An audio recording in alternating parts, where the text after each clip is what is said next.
ପାପ ଜଳିକି ସ୍ୱାହା ହୋଇଯିବ ଏବଂ ପୁଣ୍ୟ ଅନେକ ଗୁଣା ବଢ଼ିବ। ଏହା ସହିତ ଧର୍ମ, ଅର୍ଥ, କାମ, ମୋକ୍ଷ ସବୁ ହାସଲ ହେବ।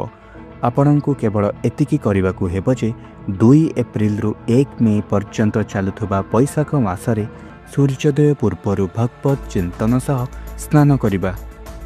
ଏପରି କରୁଥିବା ବ୍ୟକ୍ତିଙ୍କ ଉପରେ ଭଗବାନ ବିଷ୍ଣୁଙ୍କ କୃପା ସବୁବେଳେ ରହିଥାଏ।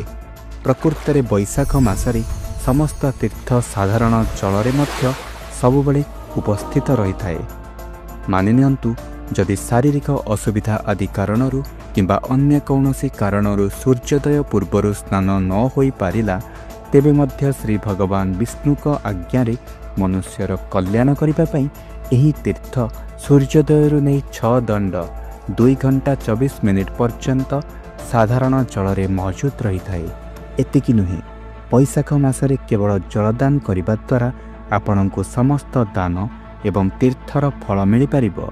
ତେଣୁ ସ୍କ୍ରୋଲ୍ କଲେ କିଛି ବଦଳିବ ନାହିଁ, କିନ୍ତୁ ଏହି 1 ମାସ ଟିକେ ଏପରି କରି ଦେଖନ୍ତୁ।